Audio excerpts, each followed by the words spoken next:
오늘은 저를 성장시켜 주신 선생님, 선생님 중에서도 스승에 대해서 말씀을 드려볼까 합니다. 그냥 선생님 또는 교사하고 스승은 좀 느낌이 다르죠. 선생님은 선생님인데 아주 높은 선생님 또는 인격 함양과 관련된 그러한 선생님을 스승이라고 하지 않습니까? 저는 평생에 걸쳐서 책을 통해서 만나게 되는 수많은 스승을 모셔왔어요. 4대 성인을 비롯해서 수많은 성인들, 현철들, 그리고 문학적 스승도 많이 모시고 공부를 해왔죠. 그렇지만 오늘은 현실에서의 스승님, 바로 제가 만났고 직접 저를 가르쳐 주신 선생님을 말씀을 드리려고 하는데, 저는 초등학교, 중학교 이렇게 쭉 공부를 했지만은 결국 대학은 못 다녔어요. 그래서 대학 교수님으로서 저를 지도해 주는 그런 깊은 학문을 가르쳐 주신 분은 없어요. 그런 가운데 이제 교분이 아주 적은 저에게도 스승님이 몇 분 계신데, 첫 번째 스승님은 저의 할아버님이에요. 할아버님은 제가 초등학교 1학년 때 만으로 6살, 세상 나이로 7살일 때에 겨울방학에, 그러니까 이제 8살이 다 돼가던 때예요. 처음으로 이제 천자문이라고 하는 한문책을 가르치셨고, 해마다 방학 때가 되면 한문책을 한 권씩 이렇게 가르쳐 주셨어요. 그렇게 해서 이제 한문 교양을 얻으면서 한문이라고 하는 것이 우리나라 언어의 70% 이상을 차지하고 있어요. 중요한 단어의 대부분이 한자어로 되어 있죠.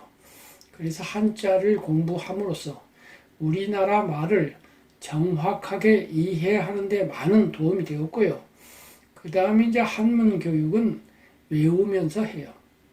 계속 글을 외우게 시켜요. 그래서 암기력이 향상이 돼요. 또 한 가지는 한문은 또 낭송을 하게 되거든요. 시도 배워요, 나중에는. 시가 아니라 산문이라고 하더라도 운율을 넣어서 읽습니다. 그러다 보니까 운율에 익숙해져요. 그래서 나중에 글을 쓸 때 글을 운율 있는 글을 쓰게 되는 그런 도움을 받았습니다. 그런데 이제 할아버님은 한문, 글자만 가르치신 것이 아니라 인격이 아주 훌륭하셨어요. 평생에 걸쳐서 화를 내는 걸 거의 본 일이 없어요. 전부 다 대화로 하시고 자분자분 말씀을 하시거든요. 그런 가운데 제가 할아버님으로부터 딱 한 번 꾸중을 들었는데 그때 굉장히 화를 내시더라고요. 어느 여름날 공부하기가 아주 싫은 거예요. 그래서 게으름을 피웠더니 야단을 치시더라고요. 그때 한 번을 제하고는 화내시는 걸 본 적이 없습니다. 그래서 제 마음속에 할아버님은 제가 본받아야 할 군자로 남아있어요. 여러 번 말씀을 드리지만은 사람의 인품은 6등급으로 나뉘거든요.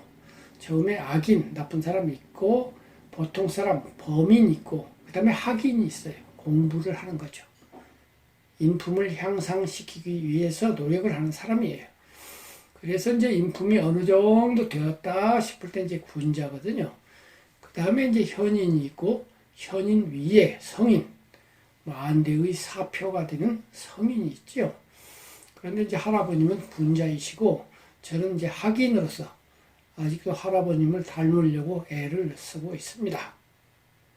그리고 이제 어머님이 계세요.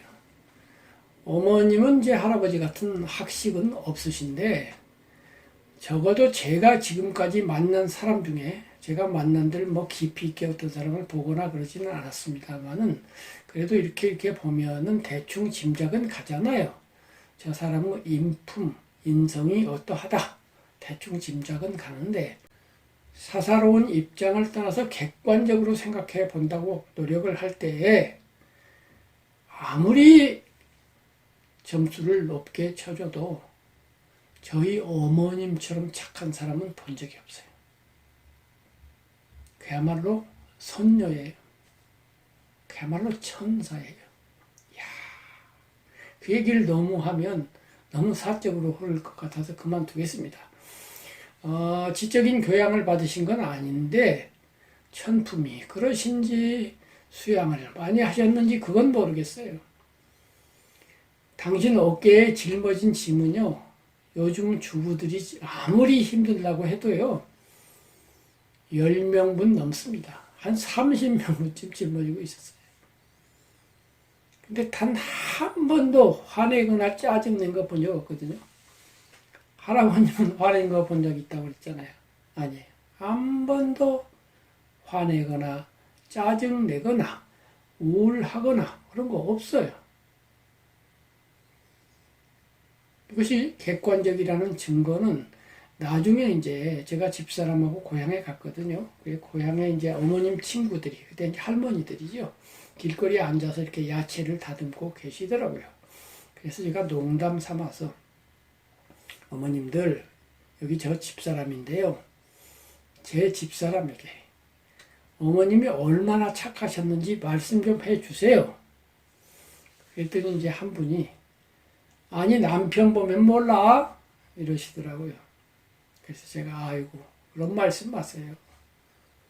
제가 어떻게 어머님하고 비교가 됩니까? 그랬더니 그 어머님이 하기는 그래. 그러니까 그 어머님들도 다 그렇게 기억을 하시는 거예요. 이런 이제 두 분의 슬하에서, 물론 이제 할머님도 계시고 아버지도 계셨지만은 저에게 결정적인 영향을 미친 두 분 슬하에서 제가 자랐어요. 그러니까 행운하죠.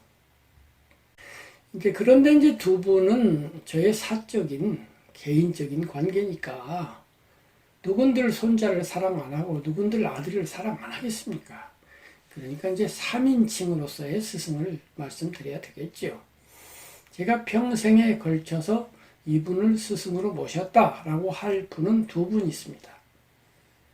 한 분은 대행 스님이에요. 한마음 선원의 선 원장님이셨죠. 제가 1985년도에 그 전해에 84년도에 단이라고 하는 책을 썼고 그것이 11월 달에 나왔는데 12월 달에 베스트셀러 2위가 되더니만 해가 바뀌어서 85년 1월이 되니까 베스트셀러 1위가 되는 거예요. 그리고서 쭉 1위를 유지해서 1년 동안 베스트셀러 1위가 되어서 굉장히 많은 책이 팔렸어요. 그래서 이제 경제적 여력도 생기고 했는데 그해 1985년 3월 달에 대행 스님을 찾아가게 됐어요. 그리고 5월 달에 불교 신자가 되어서 대행 스님 제자가 됐습니다. 그리고 4년간 그분 밑에 있다가 이제 나왔어요. 처음에는 그분을 살아있는 보살로 여기고 거의 숭배를 했어요. 그러니까 그분을 위해서 책을 쓰게 됐죠. 책을 3권 썼는데 그 책들이 굉장히 많이 팔리는 바람에 스님이 전국적으로 유명해져가지고 그야말로 인산인해 사람들이 물밀듯이 밀려 들어와서 오늘날 어떤 분은 20만이라고도 하고 2만이라고도 하는데 굉장히 많은 신자를 가진 거대한 종단만한 그러한 한마음 선언이 되는데 제가 결정적인 기여를 했죠. 그런데 이제 4년 후에 나왔어요. 나올 때에는 스님하고 사상이 달라져서 나왔습니다. 그래서 그 얘기를 자세하게 하면 또 비난을 한다는 말을 들을 수도 있고 우리나라 이제 보통 분들은 비난과 비판을 구별하지 못해요. 그래서 한때 스승을 모신 사람을 감히 비난하다니 그래요. 근데 비난이 아니고 비판은 스승한테도 할 수 있거든요. 4대 성인도 비판할 수 있어요. 저 유튜브 사이트에서 부처님 이거는 좀 생각해 봐야 되잖아요. 예수님의 이런 복음 사상 좀 버팁시다 불교에다 이렇게 얘기해요. 예수님이 그렇게 사랑 강조하시는데요. 사랑이라는 건 약간 사사로운 데도 있어요. 그 예수님 제자들 중에서 천당에 가서 예수님 가까운데 누가 앉을 거냐 하고 베드로, 요한 서로 다투잖아요. 사랑은 사사롭기 때문에 그래요. 인류 전체를 어떻게 사랑해요? 애인 사랑하듯이 지나가는 사람을 다 사랑할 수 있나요? 인류 전체에게는 친절할 수는 있어도요, 사랑까지는 못해요. 그래서 사랑에 대해서도 좀 더 생각해 봐야 돼요. 라고 말하고, 또 공자님, 그거 봉건사상이에요. 정명? 이름을 바르게 한다? 임금은 임금 자리에 있고, 신하는 신하 자리에 있고, 남편은 남편 자리에 있고, 아내는 아내 자리에 있고, 위아래가 딱 갈라지는 봉건사상, 오늘날 안 맞아요! 이렇게 비판해요. 그렇다면은 내 스승이라고 해서 봐주면 그 진리 추구자가 아니죠. 동시에 저 또한 여러분으로부터 또는 다른 사람으로부터 얼마든지 비판에 대해서 열려있죠. 그래서 제가 강의를 할 때 늘 불교 강의를 할 때도 그래요. 저는 구도자입니다. 제가 드리는 말씀은 진리 아니에요. 지금 생각이 그렇다는 거예요. 나중에 지금 말한 거 틀렸다고 말할지 몰라요. 그렇지만 말해야 하니까 하는 거예요. 옛날에도 그렇게 말했고 지금도 그렇게 말해요. 그래서 비판이라는 건 그런 겁니다. 그러니까 옛날에 내가 한마음서는 대행사상 훌륭하다 책 썼어요. 그때 그렇게 생각했어요. 거짓말을 쓴 거 아니에요. 진실로 그렇게 생각했어요. 근데 지금 부분적으로 비판적이에요. 전부 다는 아니에요. 부분적으로 비판적인데, 그러니까 그때 그런 말 했거든요. 지금 제 생각이 이래요. 나중에 바뀔지 몰라요. 근데 바뀐 거예요. 그러니까 그때 그것이 면책이 될 수가 있어요. 근데 그것이 딱 벌어진 진리예요. 이래버리면요, 지금 와서 너 거짓말한 게 되는 거예요. 어쨌든 그렇게 해서 이제 대행 스님을 떠나왔어요. 종교 스승으로서의 스승이었죠. 그리고 이제 또 한 번 현실에서 만난 스승이 계시니 오늘 말씀드리려고 하는 금아 피천득 선생님이에요. 그런데 이제 피천득 선생님을 스승으로 모셨던 분은 굉장히 많아요. 대학에서 강의를 하셨으니까 직접 제자도 굉장히 많아요. 그럼 저는 서울대학교 안 다녔으니까 선생님 직접 제자 아니에요. 그리고 선생님이 너 내 제자야 그런 적도 없어요. 그냥 내 혼자 스승으로 생각하는 거예요. 저는 한편으로는 이제 마음을 수양하고 싶어 하는 사람, 학인이고, 다른 한편으로는 문학인이에요. 예술가죠. 인격, 인품 쪽에서 수양을 하는 학인, 그 다음에 문학적으로 글을 쓰는 예술가, 이렇게 되는 거예요. 저는 이 두 가지 면을 가진 사람인데, 피천득 선생님에게서는 이 양면이 다 있어요. 이분은 문학가잖아요. 그러니까 저하고 중첩이 되는데, 인격 향상 면에서 또 군자예요. 그러니까 저 같은 학인이 본받아야 할 그런 양면성을 가지고 있죠. 대행 스님하고 비교하면 대행 스님은 이제 문학인은 당연히 아니고 종교인이니까 넓은 의미에서 이제 마음 수양, 그러니까 인격 도야의 스승인데, 이게 좀 달라요. 종교성을 띠고 있느냐 안 띠고 있느냐에서 달라요. 비 선생님도 종교인이죠. 제가 알기로는 가톨릭 신자이신데 그것을 드러내서 하시지도 않고 종교적 냄새를 풍기지도 않아요. 근데 이제 대행 스님은 나는 종교인이야, 불교인이야 하고 종교를 딱 내세우죠. 그러고서 주인공을 가르치시죠. 근데 주인공, 이제 와서 생각해보면 주인공이 보입니까? 그냥 있다고 믿는 거예요. 내 마음속에 주인공이라고 하는 그 X가 있다고 믿는 거예요. 기독교인이 영혼이라고 하는 것이 있다고 믿고 하느님이라고 하는 존재가 있다고 믿는 것처럼 믿는 거라고요. 믿는다는 건 못 본다는 거예요. 보는 건 믿지 않아요. 보는 것은 곧 아는 것이거든요. 보는 것은 알무의 대상이 되는데 믿는 것은 볼 수 없어서 알 수 없는 걸 믿는 거예요. 하느님을 볼 수 있으면 누가 하느님을 주장해요? 예를 들면 뉴턴의 방정식처럼 증명을 해버린다든가, 그것도 일종의 보는 것인데, 그러면 이제 하느님에 대해서 있니 없니 이런 토론 필요 없어요. 증명이 돼버리니까요. 하느님을 믿으라고 안 해요. 그때는 하느님을 보라, 뉴턴 방정식을 이해하라, 이렇게 보라고 이야기를 하게 돼 있어요. 그럼 주인공은 못 보는 거예요, 그렇게. 못 보는 게 무슨 문제가 되느냐. 못 보는 것을 그렇다고 말한다는 것은 두 가지예요. 나쁜 의미에서 거짓말일 수가 있어요. 주인공이 없는데 있다고 거짓말하는 것일 수가 있고 하느님이 없는데 있다고 거짓말하는 수가 있어요. 그런데 종교는 이 선의의 거짓말을 하도록 되어 있어요. 왜? 인간의 복잡 다단한 문제를 뿌리채 해결을 해야 되겠는데 그렇게 하려고 하다 보니까 볼 수 있는 것만으로는 다 설명이 안 되는 거예요. 과학 지식, 인문학 지식 갖고는 설명이 안 되니까 X라고 하는 가상의 진실을 도입해서 해결해보자. 이렇게 해서 신이 등장하고 뭐 불교 같으면 다르마가 등장을 하고 영혼이 등장을 하고 주인공이 등장을 하고 그것이 기다 아니다 하고 토론하는 거예요. 다시 말해서 종교가 말하는 볼 수 없는 그러한 명제들은 필요에 의해서 요청된 진실이지 진짜 진실은 아니에요. 필요 때문에 도입된 가설이다 이 말이에요. 근데 확신을 갖다 보면 이 가설을 진설인 양 설하게 돼 있어요. 주인공은 정말로 있다니까 1 더하기 1은 2와 같은 진실이라니까 라고 주장을 하게 돼 있어요. 그렇게 강하게 주장을 해야만 믿는 사람이 강하게 믿고 효과가 나요. 그런데 이제 와서 생각해보면 수십 년 전인 그때는 이런 생각 못했는데 지금 와서 생각해보니까 진정한 종교인이라면 그 이전에 이것이 가설인 줄 알아야 돼요. 그리고 가설이라고 말해줘야 돼요. 이것이 필요에 의해 도입된 가설이다 이렇게 말을 해야 되고 그럼 어떻게 믿느냐? 결단, 결심으로서 믿는 거예요.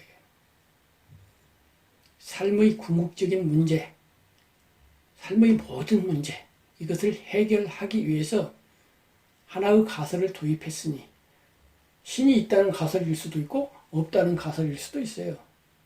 어느 것이 정답이라고 말할 수는 없는데 나는 이쪽 가설을 믿기로 결심했다. 결정했다. 그래서 무언가를 믿는다는 건 믿기로 결심한다는 거예요. 요거를 말해줘야 정직해야. 자신의 믿음에 대해서 정직하다고요. 구도자로서의 자세가 정직하다 이 말이에요. 여기서 정직이란 말이 나왔는데 정직 너무너무 중요해요. 어쩌면 단 하나 중요한 거예요. 이 세상 다른 거 다 빼고 마지막으로 하나 중요한 게 뭐냐? 하느님도 나중이고요. 부처님도 나중이에요. 뭐 위대하고 뭐고 다 나중이에요. 정직. 있는 그대로의 사실. 이 정직에 기초하지 않는 그 어떤 고귀함, 거룩함, 위대함, 뭐 희생, 봉사 다 헛거예요. 그 정직을 강조해야 돼요. 특히 남을 가르치는 종교인이나 특히 스승, 멘토, 구루라는 분들은 제자들에게 제일 먼저 정직이라. 정직이 0이야, 0. 여기서 시작한 거야. 그리고 그 뒤에 이제 많은 공부도 하고 수양도 해보고 좌절도 해보고 하면서 지금 이 나이가 되어서 뭐 깨달았다면 깨닫고 통찰했다면 통찰한 저의 결론 물론 이 결론도 나중에 가서 바뀔 수 있습니다만 아마도 안 바뀔 것 같은 결론은 정직이 출발 0이자 1이고 100은 뭐냐? 100도 정직이에요. 정직은 1에서 100까지 다 깔려 있어야 돼요. 불교에서 이것이 강조가 돼요. 요실지견이라고 그래요. 있는 그대로, 실제 그대로 보아서 안다 이거예요. 있는 그대로 보는 것이 불교의 진리다 이거예요. 있는 그대로 보았더니 이렇더라 이거예요. 부처님은 여기에 입각해서 깨달으셨고 설법하셨어요. 정직이라는 요즘 단어는 안 썼어요. 그런데 요즘 단어로 바꾸면 정직이에요. 부처님의 해탈을 하셨는데 니빠나 니르바나 열반에 도달하셨는데 그 열반의 경지를 한자로 여여하다 그래요. 같을 여자 두 개를 써요. 타타타라는 거예요. 유행가 노래에 타타타라고 있잖아요. 그게 그거예요. 여여예요. 여여. 타타타는 여러 가지 해석이 있는데 한문에서 같을 여자 두 개 썼는데 같다라고 하는 것은 같을 동자 같다가 아니에요. 두 가지를 섞어가지고 하나가 돼서 같다 이거 아니고요. 자연스럽게 같은 그러하다예요. 그러하다. 한문으로 하면 그러할 연자고 비슷해. 자연 할 때의 연. 자연스럽게 같은 건데 무어가 인격이 수양이 고도로 되어가지고 억지가 하나도 없어진 자연스러운 거예요. 그래서 나와 대상이 자연스럽게 하나가 되어버린 그런 거예요. 이 여여가 곧 정직이다. 저는 그렇게 생각해요. 달리 말하면 사람은 퍼소나라는 거 있잖아요. 퍼소나. 가면으로서의 나. 사회적 얼굴이 있잖아요. 집에서는 옷도 아무렇게 입고 자세도 비스듬히 앉다가 밖에 나갈 때는 옷 단정하게 입고 머리도 탁 다듬고 행동도 집에처럼 안 하고 남 볼썽사나운 짓 안 하잖아요.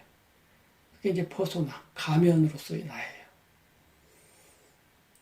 그런데 부처님처럼 되고 여여하게 된 사람은 그렇게 안 해요. 집에서나 밖에서나 똑같아요. 달리 말하면 신 혹은 귀신, 하늘 계속 보고 있는 거예요. 너 밖에서는 그랬지, 안에서는 어때? 똑같냐? 보는 거예요. 밖에서는 착한 척, 남을 위한 척 해. 그런데 내가 너 속 들여다볼 거거든? 똑같아? 그렇게 보는 존재가 있다 하더라도 아무런 거리낌이 없어요. 왜? 안팎이 같으니까. 안팎이 같으면 거짓말 할 필요가 있나요? 안은 약간 흐리흐리한데 밖에 가서 밝은 척 하려니까 거짓말을 하는 거지. 아니, 환히 밝아서 밝았다고 그러는데 뭔 거짓말이에요? 아니나 파키나? 그렇다면 그거야말로 정직 아닌가요? 그래서 완벽한 정직은 곧 100점이에요. 정직은 출발점일 뿐 아니라 도착점이라고. 이렇게 정직이 중요해요. 그런데 그 정직을 강조하는 구루 멘토를 거의 또 못 보네요. 참 이상해요. 저는 이상하게 여겨요. 그렇다면 4대 성인 중에 부처님은 그렇게 정직을 강조하셨다 하자고요. 부처님이 강조하시고 가장 중요하게 여긴 위파사나 명상, 정직 명상이에요. 있는 그대로 나 자신을 바라본다 이거예요. 근데 예수님 말씀하시죠. 남이 보는 데서 나 기도합네, 하느님 공경합네 하고 기도하지 말고 너의 골방에 가서 아무도 모르는 데 가서 혼자 기도해. 중요한 건 내 내면의 정직성이지 밖에 가면으로서 벗어나서 보여주는 그 그림 아니걸랑? 하느님은 다 보고 계시걸랑? 이거예요. 이게 정직에 대한 말씀 아니고 뭔가요? 또한 공자님은 결정적으로 유가 이제 자로라고 하는 제자예요. 내가 알미 무엇인지 가르쳐 주랴? 물어보지도 않았어요. 공자님은 주로 물어봐야만 대답을 하시거든요. 여간에서는 당신 스스로 말씀 안 해주세요. 근데 묻지도 않았는데 내가 아는 것이 무엇인지 말해주겠다 이거예요. 지지 지지요 부지 부지가 시지아니라 이렇게 됐어요. 아는 것을 안다고 하고 모르는 것을 모른다고 해. 이것이 아는 거야. 요즘 말로 다시 바꾸면 그것이 정직해져 이거예요. 모를 때는 여러 소리 말어. 가면 쓸 생각하지 말고 모른다 그래버려. 제가 이렇게 강의를 하면서 굉장히 자신이 있어요. 자신 있어 보이는지 모르겠지만 겸손해요. 겸손하려고 적어도 노력을 해요. 그러지만 또 자신도 있어요. 그 자신은 제가 모든 걸 알아서 제가 하는 말이 다 옳아서 그런 거 아니에요. 바로 공자님의 이 말씀. 내가 틀렸는데 지금 몰라요. 근데 누가 댓글에다가 선생님 그거에 대해서 이렇게 저렇게 말씀하셨는데 그거 틀렸거든요. 사실은 이렇게가 맞아요. 가만히 검토해보고 조사해보니 그 말씀이 맞네요. 그럼 얼른 바꾸면 돼요. 틀린 걸 틀렸다고 한다 이거예요. 맞는 걸 맞다고 하고 틀린 걸 틀렸다고 해라. 그것이 참으로 맞는 것이니라 이거죠. 그렇게 고칠 의향이 있다 이거예요. 그래서 자신감이 있는 건데 정직은 또 이러한 힘을 갖고 있어요. 그런데 아까 말한 종교가 말하는 것은 형이상학적이고 확인할 수 없는 주인공이니 하느님이니 뭐 기타 등등 이런 난해한 것들은 정직의 입장에서 보면 가설이다 이거예요. 가설. 자연과학적 진실은 아니다 이거예요. 수학적 진실도 아니고 종교적으로 요청된 진실이므로 그것을 요청된 진실이다라고 정직하게 말하고 출발해야 된다. 저는 이렇게 생각을 하는 거죠. 그 점에 있어서 제가 모셨던 대행 스님은 한 번도 정직에 대해서 강조한 것을 들어본 적이 없어요. 직접 강조를 안 했다 하더라도 그분은 설법 속에서 그것이 느껴졌으면 좋은데 모르겠어요.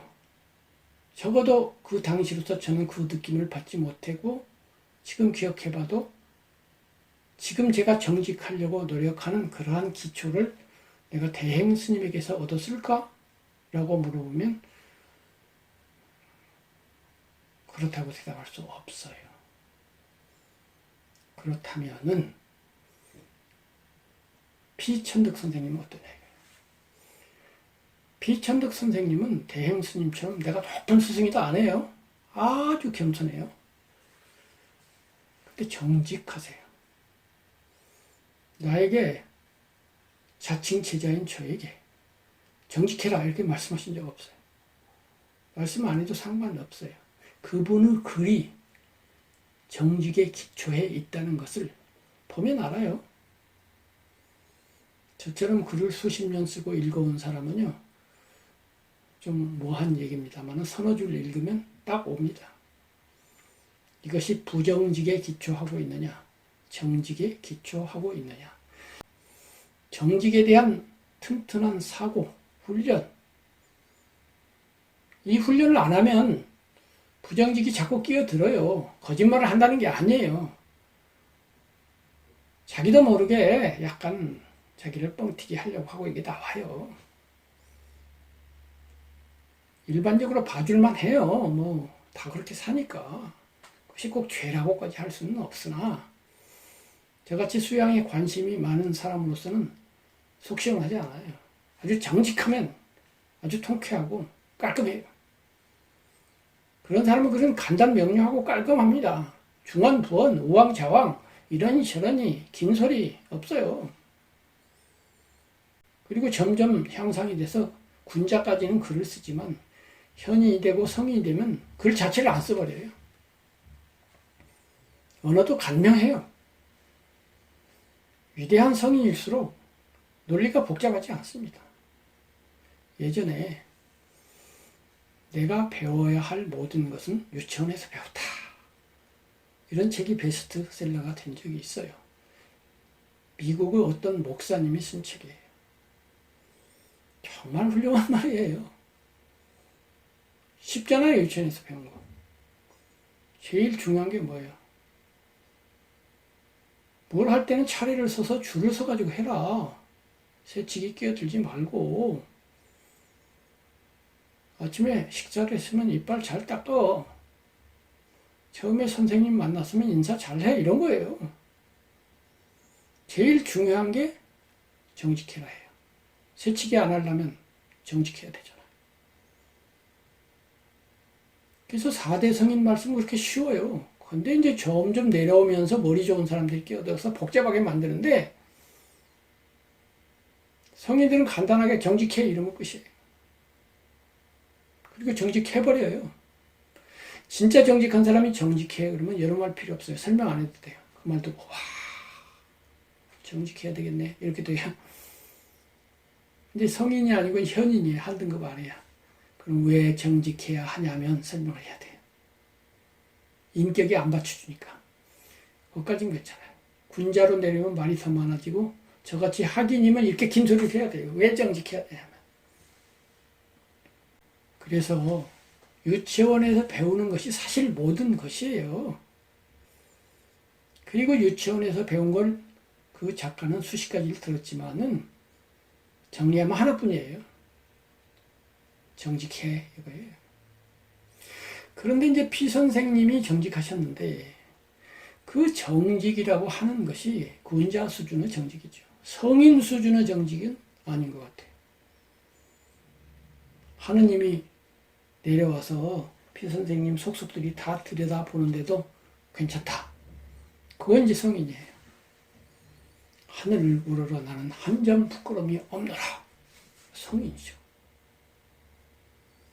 그러지만 그 정도는 아니셨던 것 같고 본인도 아니라 그래요. 그러니까 정직하려고 노력은 해요. 그래서 군자 수준의 정직은 되지만 아직 위에 현인 성인이 있으니까 점수로 치면 60점, 70점 되지만 100점은 아니다 이거죠. 그럼 모자라는 3, 40점에 대해서 어떻게 해야 돼요? 부끄러워하죠. 부끄러워. 이게 염치라는 거예요. 부끄러울 치자예요. 염치가. 부끄러워할 줄 압니다. 정직한 사람은. 그리고 겸손합니다. 항상 위를 쳐다보거든요. 100을 쳐다보면서 야 나는 60밖에 안 됐구나. 저 위대하신 분 이렇게 우러러보면서 겸손하게 돼 있어요. 밑에 안 내려다봐요. 밑에 50, 40 보고 나는 60인데 넌 왜 50이야 이런 소리 안 해요. 이분이 정직한 게 뭐냐면은 이제 1910년생이시니까 1910년에 이제 한일합방이 되잖아요. 나라를 뺏기는 거예요. 그러고서 45년 해방될 때까지 일제시대에 거의 삶을 다 사시다시피 했어요. 그 사이에 이제 독립운동가들은 독립을 하죠. 그리고 일본 사람들에게 굉장한 압박을 받죠. 마음속에서 분노도 생기고 여러 가지 문제가 생기죠. 그 과정에서 이제 상해로 공부를 하러 가죠. 상해에서 중요한 두 분을 만나죠. 도산 안창호 선생, 춘원 이광수 선생, 여심 주요섭 선생도 만나요. 그렇지만 이제 주요섭 선생은 그렇게 중요하지 않고 춘원하고는 3년인가 같이 이렇게 하숙 생활도 했어요. 영어 공부도 같이 했다고 그래요. 춘원한테 배웠겠죠. 그 다음에 이제 두 분이 같이 도산 선생을 스승으로 모시는 거예요. 비천득 선생님은 군자시니까 그분이 스승으로 모신 분은 뭐예요? 그보다 한 단계 높은 현인이죠. 도산 선생은 성인까지는 아니지만 현인이셨던 것 같아요. 선생님이 당신이 존경하고 흠모한 사람에 대해서 수필집에다가 몇 분 썼죠. 도산 선생에 대해서 2편 썼어요. 인격적으로 흠모하는 분도 쓰고 문학적으로 좋아하는 사람도 써요. 셰익스피어에 대해서 쓰고 당신 친구인 치용, 윤호영 선생에 대해서도 쓰고 기타 등등 이제 도연명에 대해서 쓰고 이렇게 이제 문학 또 스승 내지는 좋아하는 사람 이렇게 쓰는 거예요. 근데 살아 계신 분으로서 스승으로 쓴 분은 도산 안창호 선생이죠. 그래서 도산 안창호 선생에 대해서 소문을 듣고 현장에 가보고 실망을 안 하고 와 정말 훌륭하네 감탄한 경우가 2번 있었는데 한 번은 금강산 야 금강산 좋아 하더라 이 말이에요. 가보니까 우와 정말 좋다 이렇게 됐는데 그건 풍경이고, 또 한 분은 도산 선생. 도산 훌륭해, 인품 훌륭해, 말도 잘하셔, 생긴 것도 잘생겼어. 가보고서 와 정말이야 이렇게 됐다 이거예요. 그런데 도산이 이제 나중에 일경에 체포가 됐잖아요. 김구 선생이 홍구공원에서 폭탄을 터뜨려가지고 일본군 주요 인사들을 처단했다 이거예요. 근데 이것을 소문낼 수 없으니까 비밀리에 지명을 했어요. 그래가지고 임시정부 요인들에게도 알리지 않은 거예요. 단독을 하신 거예요. 그 전날 급하게 이제 도산 선생한테 피신하시오. 딱 이렇게 됐어요. 근데 연락을 못 받았어요. 그래가지고 일경에게 체포가 돼가지고 한국으로 압송이 돼가지고 이제 옥고를 치르다가 감옥에서 돌아가셨죠. 근데 도산 선생이 체포되었는데 그 살벌한 분위기, 헌병들이 막 왔다 갔다 하고, 야 안창호 근처에 얼씬거렸던 놈들 뭐 없냐 잡아라 이렇게 하는 살벌한 분위기 속에서 도저히 그분 곁에 가까이 갈 수가 없는 거예요. 유치장에 면회를 갈 용기가 안 나는 거죠. 심지어는 장례식장에도 못 가는 거예요. 그거에 대해서 가슴 아파하면서 예수님을 부인한 베드로보다도 못난 일이다 이렇게 탄식을 해요. 도산 선생은 개인적으로 피 선생님이 몸이 안 좋을 때 당신을 안고서 병원에 간 적도 있는 그런 스승이에요. 그리고 도산 선생이 돌아가시고 그 집을 방문했을 때 제가 읽어볼게요. 1932년 6월 그가 일본 경찰에 체포되어 고국으로 압송된 후에도 그의 작은 화단에는 그가 가꾸던 여름 꽃들이 주인의 비운도 모르고 피어 있었다. 이렇게 됐어요. 이게 이제 문학적 표현이죠. 인간계, 현실, 가혹함, 불의. 그러나 꽃들은 그런 거 모르죠. 인간의 비극이라고 하는 뒤에 폭풍우가 치고 있는데 그 앞에서 찬란한 꽃들이 피어 있습니다. 이것이 삶이죠. 이것을 포착하는 것이 문학이기도 해요. 역사는 그 뒤의 풍경을 간략하게 몇 줄로 홍구공원 의거 며칠 후 안창호 체포 구금 옥사 이렇게 적어요. 근데 그 한 단어 한 단어 사이에 수많은 이런 찬란한 꽃들도 피고 여러 가지 색채가 빨주노초 파남보가 사이사이에 흘러가죠. 이 작은 것들의 디테일, 한마디로 말할 수 없는 그 다사다난함, 이것을 표현하는 것이 문학이에요. 어쨌든 여기에 이렇게 적혀 있어요. 내가 병이 나서 누웠을 때 선생은 나를 실어다 상해 요양원에 입원시키고 겨울 아침 일찍이 문병을 모시곤 했다. 그러니까 독립지사하면 대장부, 당당함, 어떤 면에서는 의지가 강한 대신 인정머리는 없는 그런 분 연상할 수 있잖아요. 여기도 보면 그의 침실 벽에는 장검이 걸려 있었다. 벽에다 큰 칼을 걸어놓고 있는 거예요.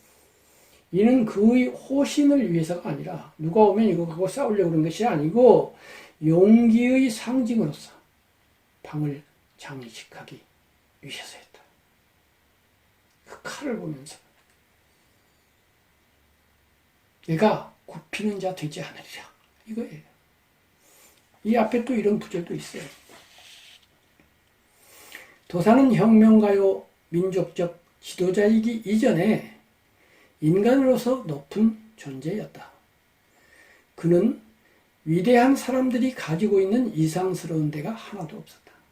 위대한 사람들은 곧고 옳고 높기 때문에 옆에 사람을 다치게 하는 수가 많아요.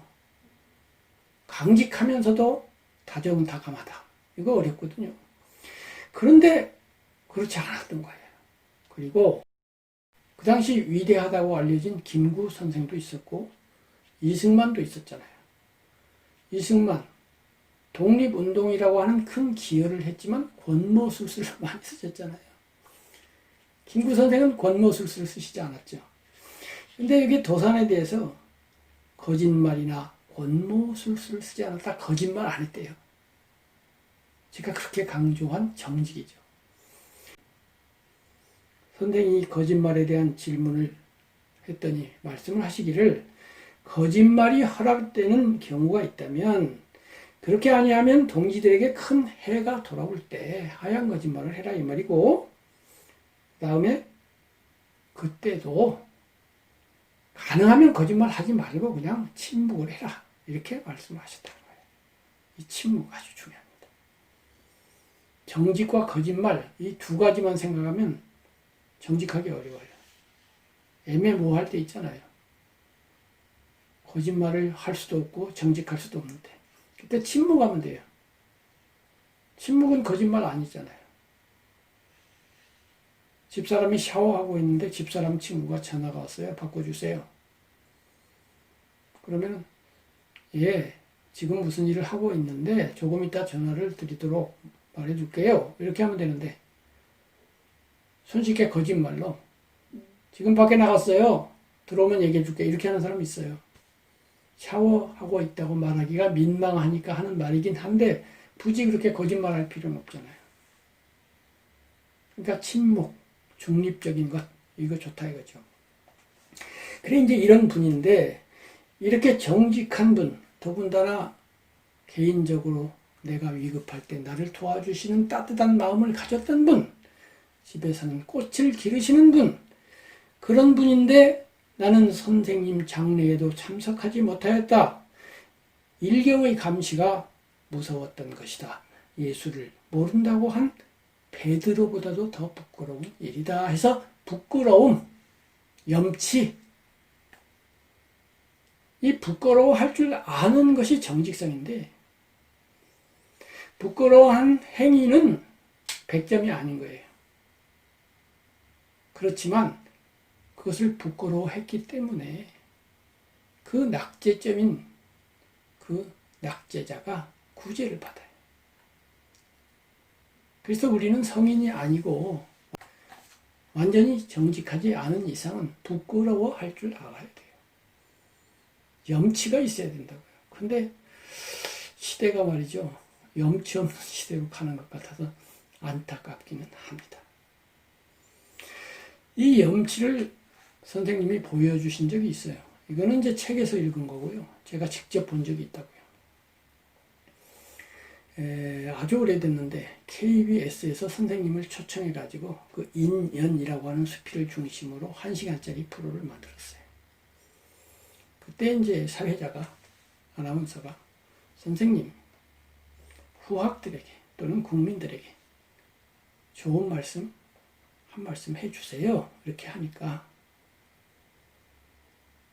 선생님은 그렇게 안 했어요. 저 같은 사람이 어떻게 후학들에게 무슨 이러니 저러니 한 말씀 할 수가 있겠습니까? 저는 제가 살아온 삶이 부끄럽습니다. 그 얘기를 하신 거예요. 당신 자랑을 할 만도 하고 나이도 들었고 하니까 선생인 척 할 수도 있는데 그거 안 하고요. 일제시대 또 해방 이후의 독재시대 일제에 항거했던 독립운동가들 독재에 항거했던 민주투사들 수많은 사람들이 피를 흘리고 고통을 당하고 부르짖고 분투를 했는데 저는 내놓고 거기에 참여한 적이 없어요. 그 점에 대해서 지금까지 부끄러워하고 있습니다. 이렇게 말씀하시는 거예요. 선생님이 존경했던 당대의, 이제 과거 사람 말고 당대의 그 지식인, 문인 중에 조지훈 선생을 그렇게 존경을 하셨대요. 왜? 지조가 있었거든요. 학생들이 데모해. 근데 정부 탄압을 해. 딱 사표 쓰고 나가버리는 거예요. 지조론이라는 책을 쓴 적이 있어요. 그리고 일제가 탄압을 해서 마지막에 이제 한글 못 쓰게 하고 이러만 써. 딱 고향으로 돌아가 버렸어요. 근데 그때 친일시 쓰고 이렇게 살아남은 사람들 많이 있잖아요. 그리고 비 선생님도 금강산으로 내려가 버렸어요. 그 점에 있어서 투쟁까지는 안 했다 하더라도 지조를 지키려고 나름 애를 쓰셨고, 글을 쓰더라도 조선 총독부 기관지인 매일신문에는 안 썼어요. 꼭 민족지에만 글을 썼어요. 그러니까 최소한도의 지조, 이것은 지켰지만은 그렇다고 나와서 투쟁하고 희생하지는 않았다. 그것이 부끄럽다 이거죠. 역시 그 당시로 돌아가면요, 지금 우리나라에 5천만 인구가 살지만요, 그리고 옛날에 뭐 친일한 사람들, 뭐 매국노들 무슨 이렇게 욕을 해요. 욕을 먹을만 하긴 한데, 그렇게 욕하는 사람들을 그 시대로 데려다 놓으면 제가 생각하기에 10명 중 한 8명은 욕먹은 사람처럼 행동할 거라고 생각이 돼요. 그렇게 고통 안 당해보고 그렇게 무서운 걸 안 봐서 그런 소리 하지, 그런 상황 당하면 다 무서워해요. 그렇지만 이제 후대에 와서 오늘날 그렇게 압박을 안 당하니까 편하게 욕하죠. 욕하지 말라는 건 아닌데 입장 바꿔서 생각하는 정직한 마음도 한번 가져보자 이거예요. 나를 쫄쫄 굶게 만들어 놓고 핍박을 하면, 그래서 일본 사람이 와가지고 야, 너 취직시켜줄 거야. 그러면 취직 안 할 거냐 이거예요. 내가 우리나라에서 머리가 제일 좋아. 그 대학을 가야 되겠어. 근데 일본이 세웠으니까 경성제국대학 안 가고 삼류대학 또는 대학 자격증도 없는 민족운동가가 세운 작은 학교 다닐 거냐 이거예요.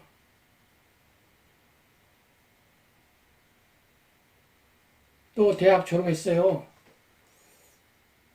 아주 내가 실력이 있어. 그래서 판검사 시험 보면 판사 될 수 있어. 근데 판사가 되면 일본 재판부에 들어가가지고 조선인들을 재판해야 돼. 판사 안 돼. 판사 그만두고 시골을 가가지고 법무사 할 거냐 이거예요. 극단적인 비유지만은 정직하게 자신을 돌아보면 예 라고 대답하는 사람 드물 거예요. 그런 사람들은 이미 상해로 갔어요. 독립운동하러. 또는 저 만주에 가서 무장투쟁하고 있어요. 조선에 남아있다는 것 자체가 그렇게 못해서 남아있는 거예요. 그러면 이 시대에 그런 정신, 상해로 가는 그런 정신, 독립운동가가 되는 그런 정신을 가지고 있으면 눈에 확 띄어요. 그렇게 눈에 확 띄는 정직한 행위를 하고 있지 못하면서 막 옛날 사람이라고 욕을 하면 욕을 하지 말라는 게 아니라 자신부터 정직하게 한번 들여다보자. 이것이 제 의견이에요. 그래서 부끄러워할 줄 알자. 부끄러워하면서 그럼에도 불구하고 말할 수 있다. 아이고 좋죠. 그래서 이제 이 정직이라고 하는 그 덕목을 이제 선생님께 배우는 거예요. 피 선생님에게. 또 나아가서 도산 선생을 멀리서 또 배우는 거죠. 그리고 이미 말씀드렸죠. 두 번째로는 거기에서 염치, 부끄러워할 줄 알고 그 다음에 겸손이 나온다 이거죠. 내가 도산같이 행동하지 못하는 데 대한 부끄러움이 나를 겸손하게 하는 거죠. 나는 그렇게 대단한 사람이 아니야 이렇게 말하는 거죠. 그래서 이제 피 선생님 작품은 다 겸손이 배어 있어요. 플루트 플레이어라는 수필에 보면은 지휘자가 되어서 제일 앞에서 쫙 멋있게 지휘한다. 좋다 이거예요. 영광스럽고. 근데 지휘자는 도산선생 하시고 저는 그 밑에 한쪽에 앉아서 플루트만 불어도 얼마나 좋냐 이거예요. 플루트? 교향악에서 어쩌다 한번 나오지 뭐 자주 나오지도 않잖아요. 독주 기회가 없어도 좋다 이거예요. 교향악 쫙 나가다가 플루트만 혼자 부는 단독 찬스가 한번 있을 수도 있지만 없으면 또 어떠냐 이거예요. 그러한 위대한 교향악 연주자 밑에서 한쪽 구석에서 플루트를 불든지 큰 북 옆에 서 있다가 딱 한 번밖에 북을 안 두드려. 근데 한 번 딱 찬스가 왔을 때 팍 북 칠 때 얼마나 통쾌하냐 이거예요. 이렇게 작은 역할에 만족하는 그런 겸손. 그래서 이 겸손은 또한 소욕으로 연결이 돼요. 욕심이 적은 것으로 연결이 돼요. 이상을 추구를 해요. 아주 높은 창공을 추구를 해요. 하늘, 자유. 그래서 피 선생님 작품에는 종달새가 여러 번 나와요. 종달새. 예를 들면 종달새라는 수필에 종달새 나오잖아요. 그리고 다른 데 어디 보면은 종달새는 조금 먹고도 창공을 솟아오르리니 딱 이렇게 나와요. 또 셰익스피어 소네트를 번역한 시에도 보면 첫새벽 하늘을 솟는 새 임금인들 부랴오리 할 때 그 첫새벽 하늘을 솟는 새가 종달새겠죠. 첫새벽에 하늘로 올라가는 새가 뭐예요? 종달새예요. 그러니까 이 종달새라고 하는 수필을 피선생님이 가장 좋아하셨거든요. 제가 보기에는 종달새보다는 다른 수필들이 훌륭한 게 더 많아요. 또 종달새에는 인용 문구가 많아요. 시들이. 인용 문구가 많다는 것은 창작성이 덜하다는 거예요. 남의 작품을 빌려와서 얘기하니까 순수히 내가 처음부터 끝까지 쓴 것보다 창작성이 떨어지죠. 그런데도 왜 종달새를 좋아하셨을까? 당신의 정신이 이 종달새라는 이 단어, 또 종달새라는 이미지, 여기에 부합하기 때문일 거예요. 종달새 조그만하죠. 근데 우지지면서 착 하늘로 솟구쳐요. 새벽에. 샛별지자 종달이 떴다. 뭐 이런 시조도 있잖아요. 샛별 져서 이제 막 새벽인데 막 올라가는 거예요. 일찍 일어나는 거죠. 조그만데 일찍 일어나. 그리고 하늘로 올라가. 이 올라감이 자유를 향해서 올라가는 거예요. 인간은 자유를 원하는 존재잖아요. 창공으로 올라가는 거예요. 종달새는 조금 먹고도 창공을 솟아오르리니 조금 먹고도. 그러면서 27살 무급 조교는 약혼을 한다. 아주 유머를 써죠. 27살인데 월급이 없어요. 조교야. 희망은 있어. 근데 약혼을 해. 희망 가지고 담보 잡혀서 약혼하는 거예요. 지금 먹을 거 없는데. 왜? 종달새니까. 조금 먹고도 안 먹고도 배가 불러요.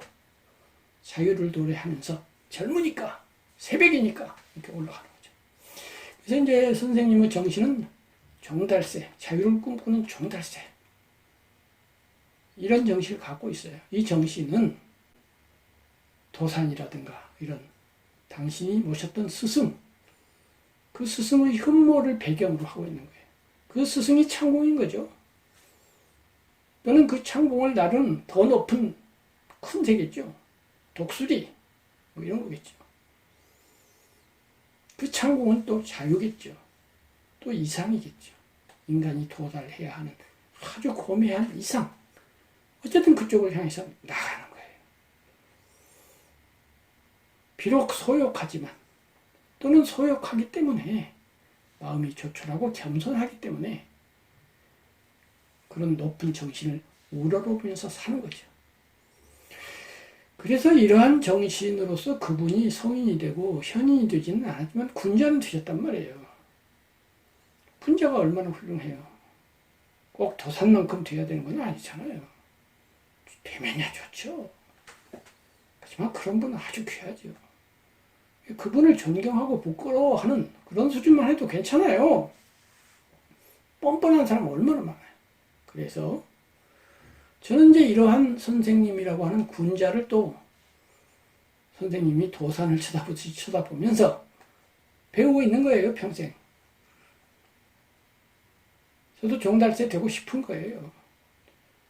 첫 새벽 하늘을 솟는 새 임금인들 불어오리 하고서 마음을 조촐하게 먹고 자족하면서 그러면서 이제 예술을 사랑하는 거죠. 아까 말씀드린 것처럼 예술이라고 하는 것은 일제라든가 독립운동이라든가 민족이라든가 투쟁이라든가 이러한 폭풍우, 그 폭풍우가 지나가는 그것을 배경으로 하되 그 앞에 피어있는 화사한 꽃, 이 꽃이 예술이란 말이죠. 우리에겐 또 그 부분이 있잖아요. 아무리 독립운동가라고 해서 도산 선생이라고 해서 24시간 독립 그러고만 있지 않았다는 거예요. 꽃을 가꾸셨다는 거예요. 장검 옆에 화분이 있었다 이거예요. 그리고 그 화분이 또 우리를 살게 하죠. 그게 멋이에요. 멋. 맛과 멋이라는 수필 있잖아요. 멋. 이 멋이 예수로 다른 말이에요. 맛과 멋이 달라요. 저는 선생님을 이제 여러 번 배웠는데 선생님을 뵐 때마다 이제 느낀 것들이 가끔 있어요. 처음에 제가 80년도에 이제 수필가가 된 다음에 편지를 써서 선생님에게 보냈어요. 제 수필하고 같이. 그리고 답장은 없었는데 얼마 후에 선생님이 제가 근무하는 한국문학사로 찾아오셨어요. 선생님은 1910년생이고 저는 1953년생이니까 43살이 많으세요. 43살 어린 청년을 만나러 직접 오신 거예요.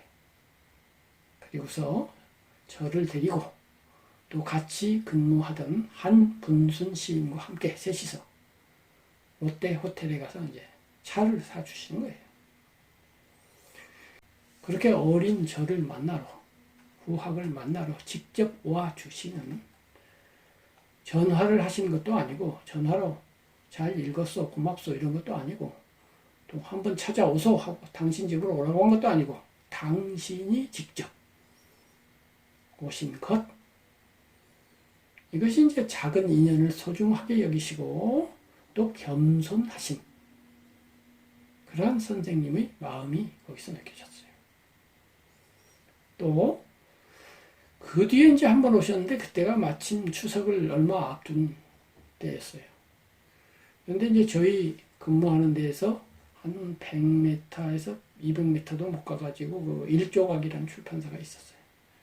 선생님의 작품집이 거기서 나왔거든요. 그래서 선생님 출판사에 들을까요? 그랬더니 아니에요. 왜요? 내일 모레가 추석인데 지금 가면 오해를 받을 수 있어요. 출판사에서 추석 선물 이런 생각을 하면서 부담 느낀다 이거예요. 그냥 안 가시더라고요. 이런 일도 있어요. 한 번은 한국문학사에 있을 때 이제 주간 편집 총 책임을 지고 또 대표이신 분이 이제 이금배 선생인데 지금 예술원 회장이시죠? 갔다 오더니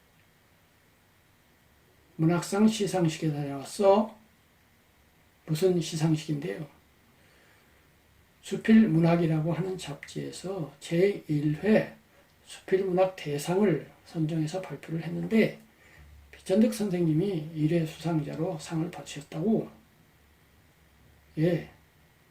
근데 말이야 상금 100만 원을 그 대표가 선생님께 드렸거든. 그랬더니 선생님이 즉시 반납을 하시면서 상금은 사양하겠소. 다른 좋은 데 쓰세요. 하고 예, 넣으시더라고.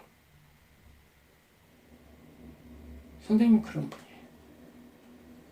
그리고 서울대학교 교수를 1년 먼저 스스로 정년퇴임하셨어요. 왜? 꼬박 채우는 게 마음에 안 드시는 거예요. 다른 수필에 보면 인생의 여분을 조금이라도 남겨서 한가와 여유를 즐기는 생활을 하고 싶다 이렇게 됐거든요. 그런 말 그래도 쓰기 쉽죠. 그러고 싶다 그러고 많아요 되게.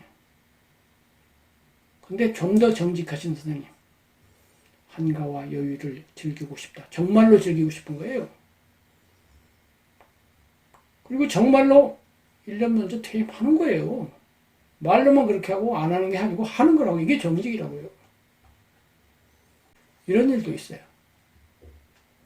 이상현 선생이라고 이제 동시를 쓰시는 조선일보 기자도 하신 그런 분인데 그분에게 들었어요. 비선생님 댁에 가면은 당신 방이 있어요. 조그만해요. 한 3평? 요 정도 돼요. 근데 조그만 책상 하나 있고 거기 책장이 있는데 책장이 높이가 한 1m 20 정도? 1m 50까지 될까요? 폭도 그 정도 돼요. 거기 책 넣어봐요. 얼마 되겠어요. 거기다가 중간중간에 또 사진 이런 것이 있기 때문에 책 많지 않아요. 근데 거기에 있는 책들은 정말로 귀한 책들이에요. 영국 계관 시인에게 받은 책. 그 유명한 미국 로버트 프로스트가 사인해서 준 책, 이런 책들이에요. 당신이 평생 학자였으니 책이 좀 많았겠고 그 중에 귀한 책인들 좀 많았겠습니까? 근데 책이 얼마 없어요. 역시 정년퇴임 1년 먼저 하듯이 전부 내보낸 거예요. 선생님 수필에 도연명의 허실유여한이라는 십귀는 선미는 있을지 모르나 아늑하고 다정한 느낌은 적다. 이렇게 되어 있어요. 허실, 비어있는 방에 유여한 한가로움이 남아있다. 텅 비워놓으니까 얼마나 좋냐 이거예요. 선미, 참선은 텅 비우는 거니까 참선하는 맛은 있지만은 인간은 그렇게 사는 게 아니고 가구도 좀 있고 정부침에서 사는 거야. 그래서 가구라는 수필이 있어요. 인간은 가구와 더불어 사는 거 아니냐. 그렇게 텅 비워놓으면 안 된다. 이렇게 돼 있거든요. 근데 이제 이 서재를 보면 거의 텅 비워놓은 거예요. 그 이상현 선생님이 어느 날 가서 이렇게 책을 보고 있었대요. 그랬더니 선생님이 그거 가지시래요? 하고서 이렇게 한 줄을 쫙 안아가지고 다 줘버리더라는 거예요. 그게 정직한 거라니까요. 비웁시다, 비웁시다 말로만 하고 안 비우는 게 아니라 비웁시다 하고 정말 비우는 거예요. 결정적인 게 뭐냐면은 제가 이제 선생님을 뵈러 갔어요. 뵈러 갔는데 그때 이제 동아출판공사 그 주관이셨고 유명한 극작가인 노경식 선생하고 또 저하고 동료 아동문학가 이상배 선생하고 갔어요. 이상배 선생이 이제 사진을 찍었어요 그때. 그 사진을 제가 가지고 있죠.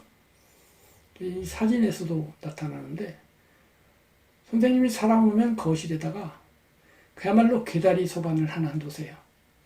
그야말로 개다리 소반이에요. 조그만 탁자인데 이렇게 다리가 4개 달려서 벌리면 놓을 수 있는. 지금은 거의 그런 거 보기도 어려워요.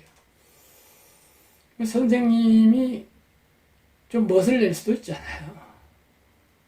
다탁 하나 정도는 뭐 향나무로 된 거 이렇게 조그맣고 뭐 비싸지 않아도 좋아요.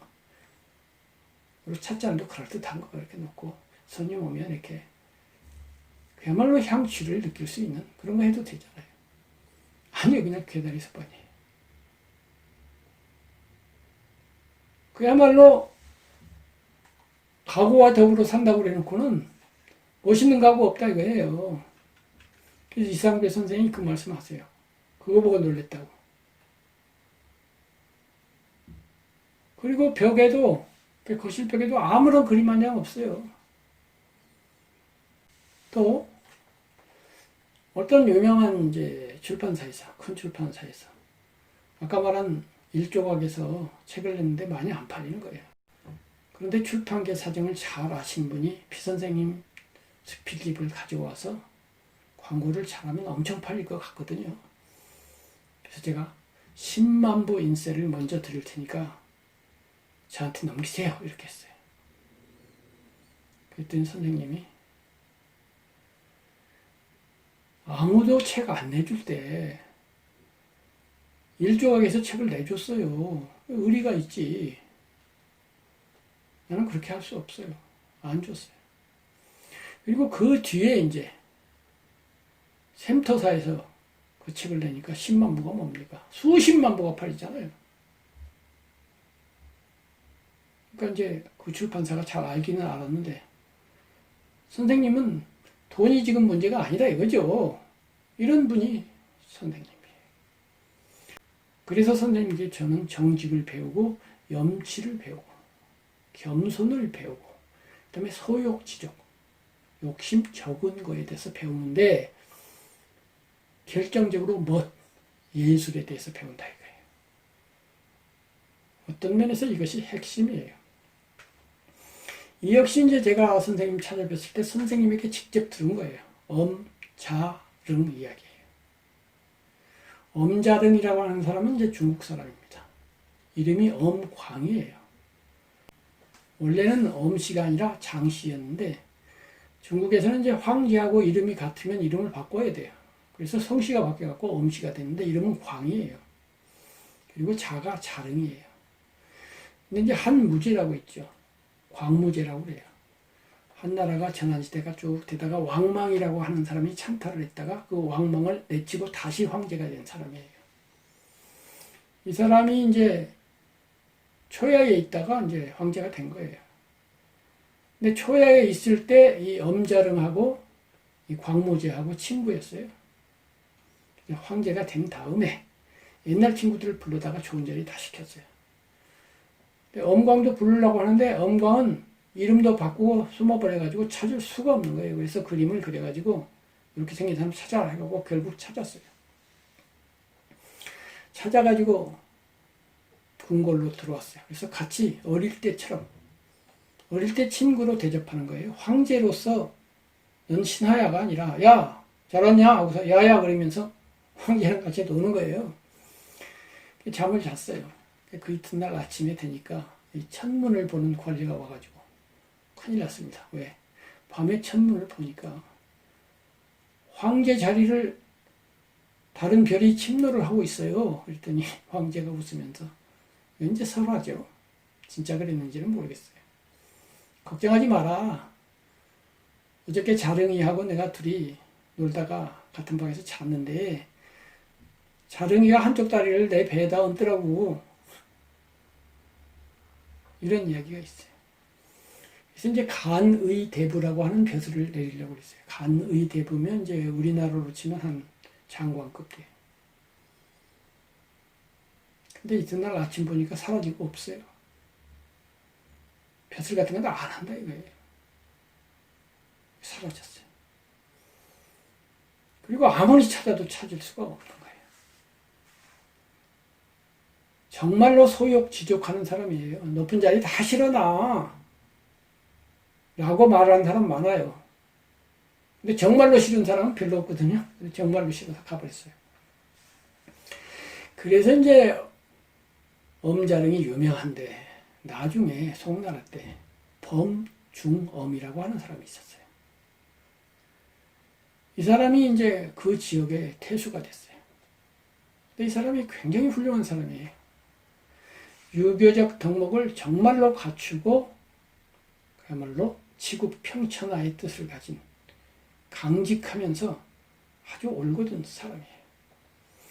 이 사람이 엄자릉을 좋아해가지고 엄자릉 후손을 모아가지고 이제 사당을 짓고 제사를 지내게 하고 세금을 면제시켜주고서 거기다가 이제 글을 하나 치어서 붙였는데 그 유명한 글이에요. 고문진보라고 중국 역대의 좋은 글들을 모은 유명한 책이 있죠. 앞에는 이제 시가 있고 뒤에는 이제 문장이 있어요. 그 중에 범중엄의 글이 2개가 있어요. 그 중에 하나가 이제 이 엄자릉에 대한 글인데 이 글에 이제 유명한 뒷구절이 있어요. 산고수장이에요. 산은 높고 물은 길다 이렇게 되는데 그 앞에 산 높은 얘기 한번 하고 또 물 기른 얘기를 따로 해요. 그 다음에 다시 반복해서 산은 높고 물은 길다. 근데 뭐가 산처럼 높고 물처럼 기냐? 산고수장. 선생지덕 그랬어요. 그러니까 엄자릉이 벼슬을 사양하고 나는 사양합니다 이런 얘기도 안 하고 그냥 소리 소문 없이 싹 사라져버린 이 덕, 인격이 군자 정도가 아니라 현자급이다. 현인급이다. 훌륭하다. 백이숙지하고 결혼만 하다. 그래가지고 이제 선생지덕 산고수장 이렇게 적었는데 이 얘기를 이제 비선생님이 저에게 직접 하시는 거예요. 그때 마침 제 아들하고 같이 갔거든요. 그 엄자릉 얘기를 쫙 하시면서 감동하시는 거예요. 제가 지금 감동하듯이. 그리고 이제 선생님이 이렇게 멋진 사람들을 감동한 그런 내용들이 책에도 많이 있죠. 홍수는 통역관인데 중국에 가서 3,000냥 주고 처음 기생으로서 남자를 맞이하는 그런 처자를 만났는데 들어보니까 아버지가 돌아가시고 집안이 망해가지고 이왕 몸을 팔 바에야 최고로 멋진 남자에게 가겠다 하고 왔다 이거예요. 그래서 그 말을 듣고 당신같이 고귀한 사람을 내가 어떻게 범하겠느냐? 그러지 마라 하고서 2,000냥을 딱 줘버려요. 그리고 따로 1,000냥을 또 마련해서 줘요. 그래가지고 그 소저, 그 아가씨가 빚을 다 갚았어요. 다 갚고 자기 아버지 친구한테 인사를 갔는데 그 아버지 친구의 어머니가 아픈 거예요. 그래서 이제 병부안을 하다가 돌아가시고 나서 이 당시로서는 이제 차관이었어요. 차관급인데 결혼을 했어요. 후처로. 근데 나중에 이 사람이 장관이 됐어요. 근데 이제 결혼하고 나서도 이 이제 부인, 아까 그 소저 아가씨 계속 비단을 짜요. 근데 그 비단에다 보은이라고 계속 적어요. 은혜를 갚겠다 이거예요. 왜 이렇게 하오 했더니 이러저러한 일이 있었습니다. 이렇게 됐어요. 그 사람 이름을 물어봤냐? 이름을 물어봐도 안 알려줘요. 그리고 그냥 조선에서 온 홍역관이라고만 해요. 홍시성을 가진 역관 통역사다 이거예요. 근데 그 뒤에 이제 조선에서 선조 때예요. 임진왜란 전이에요. 국가적으로 해결해야 할 문제가 있었어요. 이제 이성계 아버지가 이자춘인데 그게 잘못됐어요. 기록이. 우리나라에서는 잘 됐는데 그 중국에서 적을 때 중국 역사책에 잘못 적어놓은 거예요. 그래서 그걸 바로 잡아야 되는데 바로 잡아주세요 해봤자 야 시끄럽게 왜 그래 귀찮아 이러고 안 해주는 거예요. 근데 조선에서는 굉장히 중요한 문제죠. 그래가지고 이제 판서급 장관급을 대제학을 거기다 보내는 거예요. 부지학까지 보내고 통역관으로 다시 홍순원이 따라가는데 압록강에 도착하니까 그 장관 중국 장관 쪽에서 사신을 보내가지고 혹시 홍역관이라고 있냐고 있다고 그랬더니 큰 절을 하면서 어르신 이렇게 대접을 하면서 모시고 가는 거예요. 홍순언은 서자예요. 조선시대 서자는 대접 못 받았잖아요. 그리고 통역관은 양반도 아니고 상민도 아닌 중인이에요. 중간계급이에요. 근데 판서는 뒷전이고 통역관을 모시고 가는 거예요. 가니까 이제 그 장관이 큰 절을 올리면서 감사를 표하고 그 부인이 와가지고 다시 큰 절을 하면서 은혜를 갚을 기회가 왔다 이거죠. 그래가지고 그 장관이 도와가지고 그 문제를 해결했어요. 그러니까 임금이 너무 좋아가지고 높은 벼슬 주고 서인, 서자 이거 필요 없다 해가지고 이제 상을 주는 거죠. 거기서 끝나지 않았어요. 임진왜란이 일어나가지고 중국에 가서 이제 병사 지원군을 요청을 해야 되는데 역시 그때도 가가지고 중국 장관의 도움을 받아가지고 중국 원병이 오도록 하는데 결정적인 공로를 세운 거예요.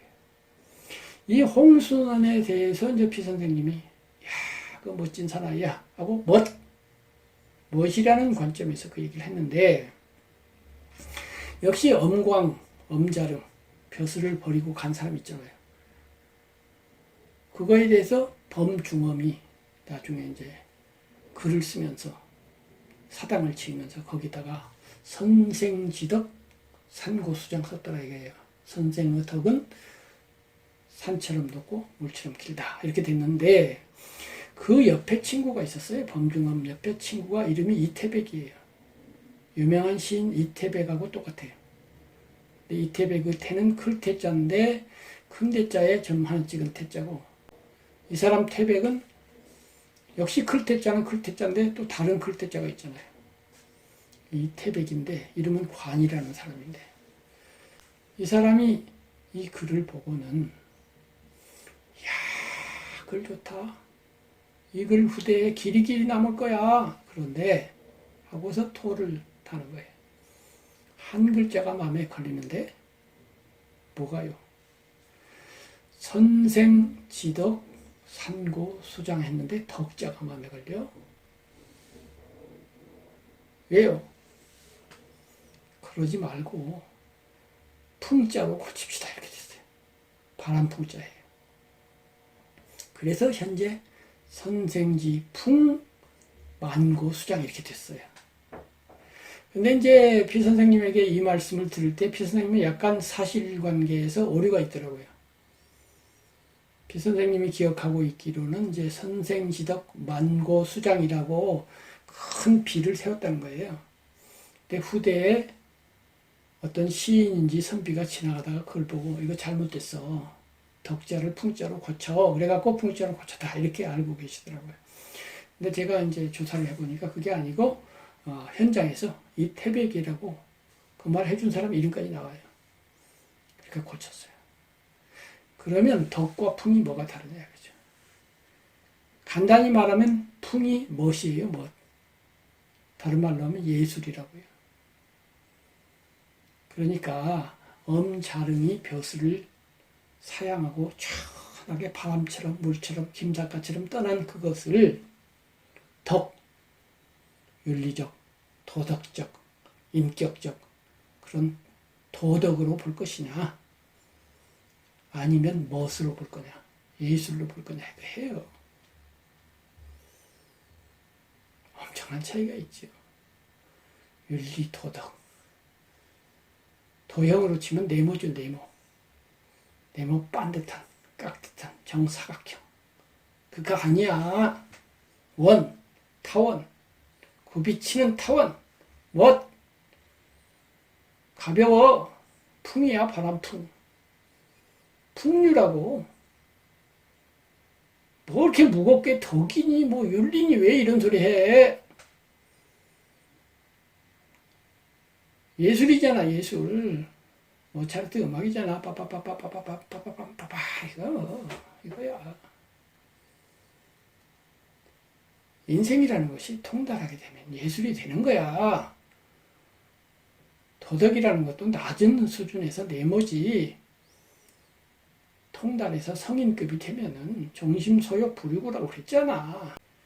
그저 마음 내키는 대로 춤추고 싶을 때 춤추고 울고 싶을 때 울고 웃고 싶을 때 웃고 모든 순간순간 모든 행위 하나가 음표가 살아 춤추는 것 같은 음악이야.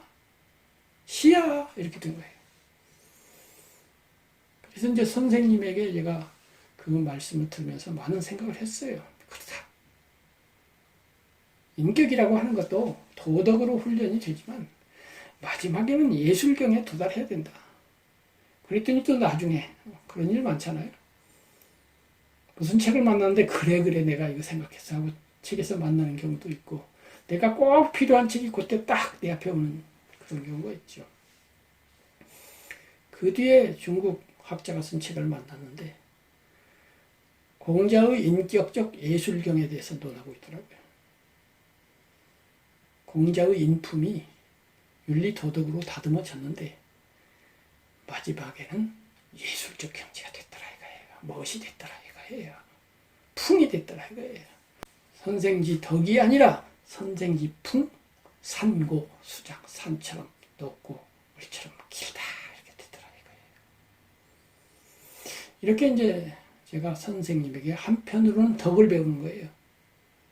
인격 수양 그리고 배우는 건데 한편으로는 예술, 문학을 또 배우는 거예요. 그래서 덕과 풍을 다 배우는 건데 선생님은 그래도 덕보다는 풍이에요. 인격적 경지 그거 중요하지만 결국 문학 예술가잖아요.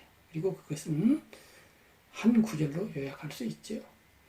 인생은 작은 인연들로 아름답다. 인생 속에 흩어져 있는 작은 금싸라기들을 주워 모으는 것 그것이 또 수필이죠. 일상생활 속에서 그런 보물들을 찾아내서 반짝이는 순간을 아주 반짝이는 언어로 짧고 간결하면서 생생하게 표현하는 것 그것이 수필이고 그것이 비천득의 시죠. 이렇게 해서 오늘은 제가 살아생전에 모셨던 스승 중에서 가장 마음에 두고 있는 비천득 선생님 나의 스승 금화 비천득 선생님에 대해서 추억하고 또 생각해 보았습니다. 감사합니다.